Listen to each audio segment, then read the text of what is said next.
আসসালামু আলাইকুম। গরুর ভুড়ি ভাজি করছি। পেঁয়াজ আর শুকনো মরিচ দিয়ে ভালোভাবে ভেজে নিব। তারপর একটা রসুন থেতলে তেলের উপর দিয়ে একটু নেড়ে চেড়ে একটু গন্ধ ছেড়ে দেবে, তখন কেটে রাখা বড়িগুলো ভালোভাবে তেলেতে ভালোভাবে ভেজে নিব। আর আমি আগে থেকে চর্বিগুলো ভেজে উঠিয়ে রাখছিলাম, ওগুলো এখন অ্যাড করে দিব। যখন দেখবে যে বড়িটা একটু ভাজি ভাজি হয়ে আসছে, তখন এটা অ্যাড করতে হবে, নাহলে চর্বিগুলো গলে সব তেল বের হয়ে যাবে। ভালোভাবে নেড়ে চেড়ে যখন ওটার ভেতর থেকে যখন তেল দেখা যাবে, লবণ কম ছিল একটু লবণ দিয়ে নিয়েছি। আর ভেজে উঠে রাখা যে পেঁয়াজ শুকনো মরিচগুলো উঠে রাখছি, এগুলো এই পর্যায়ে দিয়ে দিব। দিয়ে কিছুটা নেড়ে চেড়ে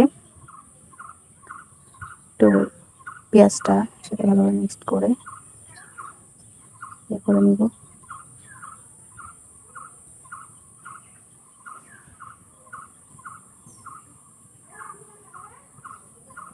ভালোভাবে নাড়তে হবে যাতে মশলাটা পুড়িয়ে না যায় পেঁয়াজগুলো।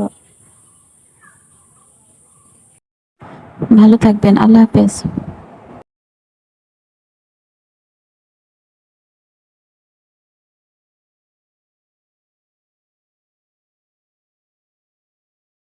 ভালো থাকবেন, আল্লাহ হাফেজ।